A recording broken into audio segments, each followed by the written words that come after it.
ये कहानी है एंडी ड्यूफ्रिन की, जो कि एक बहुत बड़े बैंक का बैंकर होता है। जज उसे उसकी पत्नी और उसकी पत्नी के लवर के कत्ल के इल्जाम में उम्र कैद की सजा सुनाता है और सजा के बाद उसे एक ऐसी जेल में भेजा जाता है जहां से आज तक कभी कोई कैदी भाग नहीं सका। इस जेल का नाम होता है शॉशैंक रिडेम्पशन। इस जेल में ऐसे ऐसे कैदी होते हैं जिन्होंने अपनी पूरी जिंदगी इसी जेल में बिता दी है। जब वो इस जेल में आए थे तो बाहर की जिंदगी अलग थी और अब बाहर की दुनिया पूरी तरह से बदल चुकी है। साथ ही यहाँ पर कायदे और कानून बहुत सख्त होते हैं। अगर कोई गलती करता है या जेल से भागने की कोशिश करता है तो उसे मार मार के अधमरा कर दिया जाता है। एंडी बहुत दिनों तक किसी से कोई बात नहीं करता। एक दिन वो यहाँ पर एक कैदी से मिलता है जिसका नाम होता है रेड। रेड इस जेल में बाहर से किसी भी तरह की चीज को मुहैया करवा सकता है। उसे इस जेल में पूरे 20 साल हो चुके हैं। एंडी रेड से कहता है कि उसे एक हथौड़ी और एक एक्ट्रेस का बहुत बड़ा पोस्टर चाहिए। रेड एंडी से पूछता है क्या तुम उस हथौड़ी से जेल में सुरंग बनाना चाहते हो। एंडी कहता है जब वो हथौड़ी आएगी तुम खुद समझ जाओगी। रेड एंडी को यहाँ पर आगाह भी करता है। वो उसे 3 कैदी दिखाता है और बताता है कि उन तीनों की तुम पर गंदी नजर है। एंडी कहता है कि अगर मैं उन्हें बता दूं कि मैं गे नहीं हूं तो। रेड कहता है इससे उन्हें कोई फर्क नहीं पड़ता। एंडी के कहने पर रेड उसके लिए हथौड़ी मंगवा देता है और जब वो हथौड़ी देखता है तो मन ही मन सोचता है इस हथौड़ी से जेल में सुरंग बनाने में 600 साल लग जाएंगे। दरअसल एंडी को पत्थर तराशने का शौक होता है और इसीलिए उसने ये हथौड़ी मंगवाई होती है। एंडी तक इस हथौड़ी को पहुंचा दिया जाता है। अब कुछ दिनों बाद वो 3 लोग जिनकी नजर एंडी पर गंदी होती है वो उसे मौका देखकर पकड़ लेते हैं और उसका शारीरिक रूप से शोषण करते हैं। ये सिलसिला अगले 2 साल तक इसी तरह से चलता रहता है। एंडी ने कभी इसकी किसी से कोई शिकायत नहीं की। उसके शरीर पर हमेशा चोटों के निशान रहते और चेहरे पर एक अजीब सी खामोशी। एक दिन छत की मरम्मत करने के लिए कुछ कैदियों को चुना जाता है। इसमें रेड और एंडी भी होते हैं। यहाँ पर इनका जो इंचार्ज होता है जिसका नाम हेडली है। हेडली थोड़ा परेशान होता है और अपने साथियों को बताता है कि मेरे भाई ने मेरे नाम $30,000 किए, लेकिन इसका कोई फायदा नहीं है क्योंकि सारा का सारा पैसा सरकार को टैक्स के रूप में चला जाएगा। एंडी और उसके साथी भी ये बात सुन रहे होते हैं। एंडी हेडली के पास जाता है और उससे पूछता है क्या तुम अपनी बीवी पर विश्वास करते हो। ये बात सुनते ही हेडली को गुस्सा आ जाता है और वो उसे पकड़कर छत के किनारे पर ले जाता है, लेकिन इससे पहले कि वो उसे नीचे फेंकता एंडी उसे बताता है कि गवर्नमेंट का एक रूल है जिसके हिसाब से कोई भी इंसान अपनी पत्नी को पूरे जीवन काल में $60,000 तक गिफ्ट कर सकता है और इस पैसे पर किसी तरह का कोई टैक्स नहीं लगता। इस काम के लिए तुम्हें वकील की जरूरत होगी। ये काम मैं तुम्हारे लिए फ्री में कर दूंगा। बदले में तुम मेरे सभी साथियों को 3-3 बियर्स पिला देना। और अगले दिन हम देखते हैं कि एंडी के सभी साथी छत पर बियर का मजा ले रहे होते हैं, यानी कि एंडी ने हेडली का काम कर दिया है। अब कुछ दिनों बाद यहाँ जेल में सभी कैदियों को फिल्म दिखाई जाती है। एंडी उस कमरे से बाहर चला जाता है, पर जब वो बाहर जाता है तो उसे वो 3 लोग जो बार बार उसका शारीरिक शोषण करते हैं वो उसे पकड़ लेते हैं। वो उसे उस कमरे में ले जाते हैं जहाँ से फिल्म चलाई जा रही होती है। वो एक बार फिर से उसके साथ जबरदस्ती करना चाहते हैं, पर एंडी उन तीनों में से उनका जो हेड होता है उस पर वार कर देता है, जिस वजह से वो एंडी को बहुत बुरी तरह से मारते हैं। एंडी को इतना जख्मी कर दिया जाता है कि वो 1 महीने के लिए हॉस्पिटलाइज हो जाता है और साथ ही उसे जिसने एंडी को मारा होता है उसे 1 हफ्ते के लिए काल कोठरी में डाल दिया जाता है।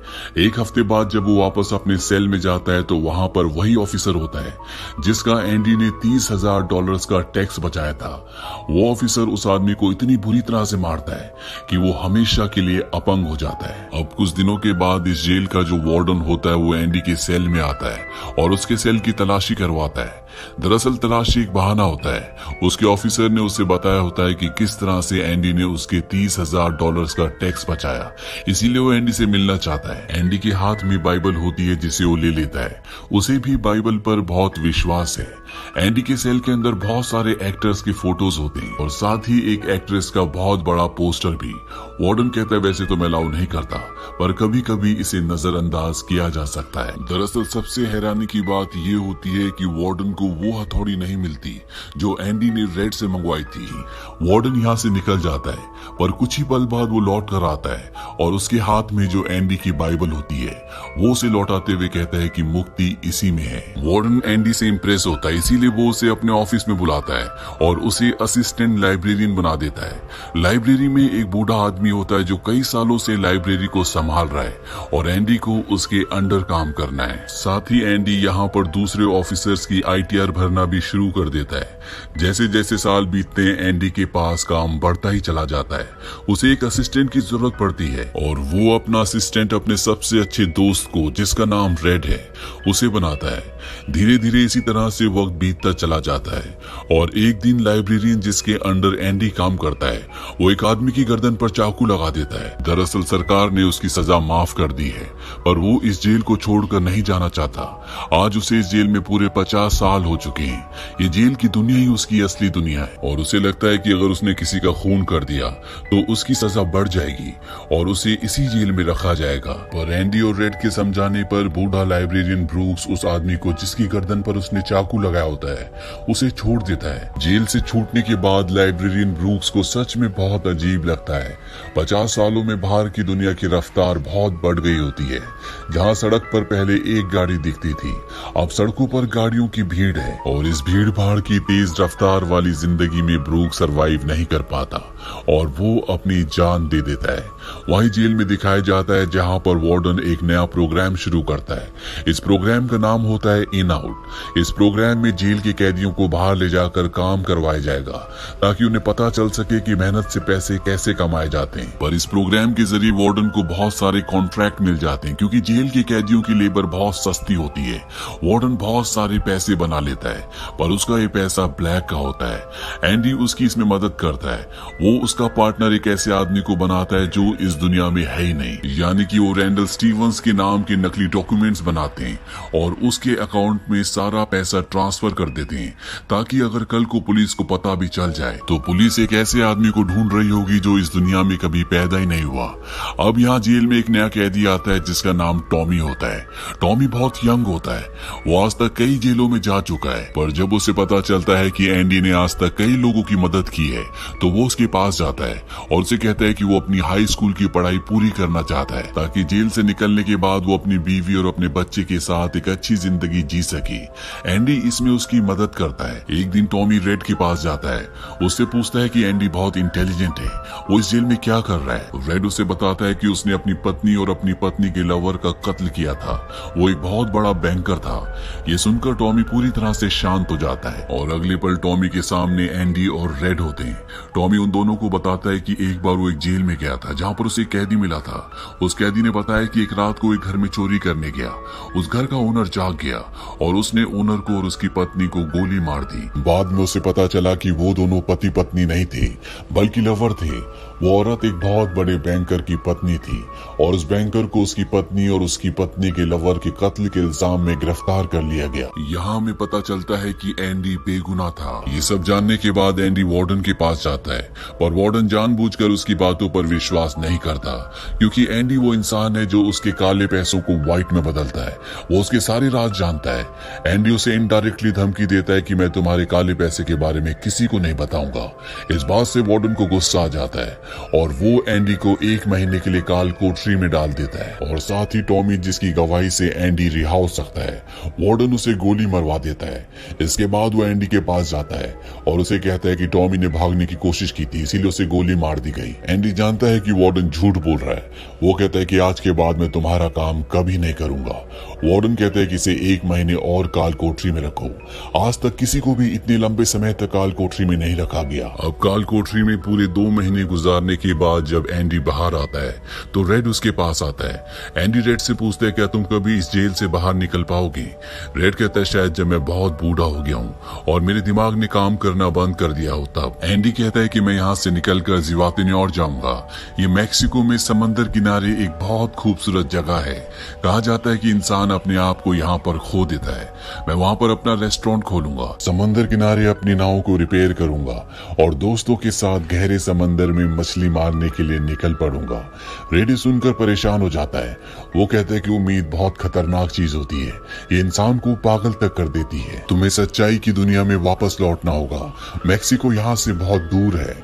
एंडी कहता है कि तुम सच कहते हो, अब मेरे पास सिर्फ दो ही रास्ते हैं, या तो मैं घुट घुट कर जीऊं या मर जाऊं। जाने से पहले एंडी रेड से कहता है कि तुम वादा करो कि तुम मेरा एक काम करोगे। रेड कहता है कि हाँ मैं जरूर करूंगा। एंडी कहता है कि बस्टन के पास एक बहुत बड़ा मैदान है, उस मैदान में एक बहुत बड़ा पेड़ है, उस पेड़ के पास एक पत्थर की दीवार है, उस पत्थर की दीवार पर एक काले रंग का पत्थर है, उस पत्थर के नीचे कुछ गड़ा है। वादा करो जब भी तुम जेल से बाहर निकलोगे तुम वहां पर जरूर जाओगे। रेड पूछता है उस पत्थर के नीचे क्या है। एंडी कहता है इसके लिए तुम्हें वहां पर जाना होगा। ये कहकर एंडी यहाँ से सीधा वार्डन का काम करने जाता है। वो वार्डन का काम खत्म करके उसके सारे डॉक्यूमेंट्स एक खास तिजोरी में रखता है। डॉक्यूमेंट्स रखने के बाद एंडी को वार्डन अपने कपड़े देता है। वो कहता है मेरे कपड़े इस्त्री करवा देना और मेरे जूतों को आईने की तरह चमका देना। इसके बाद एंडी वापस अपने सेल में आ जाता है। वहीं रेड आज रात को बहुत परेशान होता है क्योंकि उसे शक है कि एंडी अपनी जान दे सकता है। सुबह जब सभी के सेल्स के दरवाजे खोलते हैं तो एंडी अपने सेल से बाहर नहीं आता और जब गार्ड उसके सेल के पास पहुंचता है तो वो पूरी तरह से हैरान होता है। वहीं वार्डन को दिखाया जाता है जो अपने जूते पहनने के लिए निकालता है और उस बॉक्स में उसके नहीं बल्कि एंडी के जूते होते हैं और तभी सायरन बजता है और ये सायरन होता है किसी कैदी के भागने का। वार्डन एंडी के सेल में जाता है। यहाँ पर रेड को भी बुलाया जाता है। वार्डन रेड से पूछता है कि एंडी कहाँ है। रेड कहता है कि मुझे क्या पता। इस बात पर वार्डन को बहुत गुस्सा आता है। वो कहता है क्या वो कोई भूत था जो रातों रात यहाँ से गायब हो गया और पीछे छोड़ गया ये कंकड़ पत्थर और दीवार पर यह अधनंगी तस्वीर। उसके हाथ में जो पत्थर होते हैं वो उनकी तरफ फेंकना शुरू कर देता है और एक पत्थर वो उस पोस्टर पर भी मारता है जो दीवार पर लगा होता है, पर पत्थर टकरा कर नीचे नहीं गिरता बल्कि पोस्टर के आर पार हो जाता है। और जब वार्डन उसके अंदर अपना हाथ डालता है तो वो देखता है कि एंडी ने वहां पर एक बहुत बड़ी सुरंग बना रखी होती है, जिसे देखकर सब हैरान हो जाते हैं क्योंकि ये दीवार बहुत मजबूत होती है। बिना मशीन के इस दीवार पर सुरंग बनाना लगभग पूरी तरह से नामुमकिन था, पर एंडी नामुमकिन को मुमकिन करके यहाँ से भाग गया होता है। इसके बाद सभी गार्ड्स उस तरफ जाते हैं जहाँ से एंडी बाहर निकला था। वहां पर उन्हें एंडी के पुराने कपड़े, एक साबुन, एक कंघी और वो हथौड़ी जो आज से 20 साल पहले एंडी ने रेड से मंगवाई थी वो मिलती है। ये वही हथौड़ी होती है जिससे पिछले 20 सालों से एंडी जेल में अपने सेल की दीवार पर सुरंग बना रहा था। साथ ही दीवार से जो भी मिट्टी निकलती थी वो उसे अपनी जेब में रखकर ग्राउंड में बिखेर देता था। एंडी ने आखिरी बार जब वार्डन के लिए काम किया था तो वो वार्डन के काले धन के सारे डॉक्यूमेंट्स अपने पास रख लेता है और उसके पास जो उसकी बाइबल होती है वो उसे वार्डन के सेल्फ में उसकी तिजोरी में रख देता है। वार्डन को इस बात का पता नहीं चलता।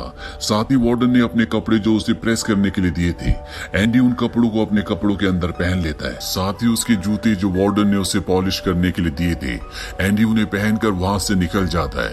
रात को जैसे ही सारी लाइट्स बंद होती है एंडी उस सुरंग से बाहर निकलता है। इसके बाद वो एक गटर का पाइप तोड़ता है और उस गटर के पाइप में रेंगता हुआ वो उस जेल से जहाँ से आज तक कोई भी कैदी नहीं भागा वहां से भाग जाता है। हालांकि एंडी जिस गटर के पाइप से रेंगता हुआ बाहर निकला था वो 2 फुटबॉल ग्राउंड के बराबर लंबा था। अगली सुबह एंडी उस बैंक में जाता है जहां पर वार्डन का सारा काला धन होता है। ये धन एक ऐसे आदमी के नाम पर होता है जो इस दुनिया में है ही नहीं। दरअसल एंडी जेल से उस आदमी के सिग्नेचर करता था। साथ ही एंडी के पास उस आदमी के नाम के सारे डॉक्यूमेंट्स भी होते हैं, इसीलिए एंडी बैंक्स में जाकर सारे पैसे निकाल लेता है और ये पैसे होते हैं 2.95 मिलियन। यानी कि एंडी न सिर्फ आजाद हो गया है बल्कि वो बहुत अमीर भी है। एंडी के पास वार्डन के काले चिट्ठों के सारे डॉक्यूमेंट्स होते हैं जो वो प्रेस को भिजवा देता है। अगली सुबह ये खबर अखबार में छप जाती है और जब वार्डन तिजोरी खोलकर देखता है तो उसमें उसके डॉक्यूमेंट्स नहीं बल्कि बाइबल होती है। बाइबल के पहले पेज पर एंडी ने लिखा होता है कि तुमने सही कहा था, मुक्ति इसी में है। और जब वार्डन पेज पलटता है तो वो देखता है कि वहां पर हथौड़ी का एक निशान होता है। दरअसल एंडी ने पेज को हथौड़ी की शेप में काट कर एक सांचा बनाया होता है जिसके अंदर वो अपनी हथौड़ी छुपाया करता था। और आज से 20 साल पहले जब वार्डन पहली बार एंडी की सेल में गया था और उसने एंडी की बाइबल उसके हाथ से लेकर वापस उसे लौटाई थी, उस वक्त भी वो हथौड़ी इसी बाइबल के अंदर थी। अब वार्डन का पूरा चिट्ठा खुल चुका है। पुलिस उसे गिरफ्तार करने के लिए आ रही होती है पर इससे पहले कि पुलिस उसे गिरफ्तार करती, वार्डन अपने आप को गोली मार देता है। कुछ वक्त बीतने के बाद एंडी के दोस्त रेड की सजा को भी माफ कर दिया जाता है। उसे एक नौकरी दिलाई जाती है, पर बाहर की दुनिया में रेड का दिल बिल्कुल भी नहीं लगता, क्योंकि उसने अपनी जिंदगी के 40 साल जेल में गुजारे थे। रेड भी उसी कमरे में रहता है जहाँ पर लाइब्रेरियन ब्रूक्स रहा करता था, और रेड भी अपनी जान देना चाहता है, पर तभी उसे अपना वो वादा याद आता है जो उसने एंडी से किया था, और वो उस बड़े घास के मैदान में जाता है जहाँ पर एक बहुत बड़ा पेड़ होता है, साथ ही पत्थरों की दीवार भी होती है। उस दीवार पर एक काला पत्थर होता है, और जब वो उस पत्थर को उठाता है तो उसके नीचे एक बॉक्स होता है। उस बॉक्स के अंदर कुछ पैसे और एक लेटर होता है। ये लेटर एंडी का होता है। उस लेटर में लिखा होता है, तुम्हें उस जगह का नाम याद है जो मैंने तुम्हें जेल में बताई थी? तभी रेड कहता है ज़िवातिन्योर। वो कहता है कि तुम उस जगह पर आ जाओ, मैं तुम्हारा इंतजार कर रहा हूँ। इसके आगे एंडी ने लिखा होता है कि उम्मीद अच्छी चीज होती है, बल्कि सभी अच्छी चीजों में सबसे अच्छी, और अच्छी चीज कभी नहीं मरती। इसके बाद एंडी उस जगह पहुंच जाता है, और जब वो समंदर किनारे जाता है तो वो देखता है कि एंडी नाव में बैठकर अपनी नाव ठीक कर रहा होता है। ये जगह, ये सब कुछ एंडी का वो सपना होता है जो उसने जेल में रेड से शेयर किया था। और रेड ने कहा था कि उम्मीद अच्छी नहीं होती, उम्मीद इंसान को पागल तक कर देती है, पर उम्मीद शायद इस दुनिया की सबसे अच्छी चीज है, जिसकी बदौलत न सिर्फ एंडी 20 सालों में सुरंग बना पाया, बल्कि उसने वो सब कुछ भी पा लिया जो अपनी जिंदगी में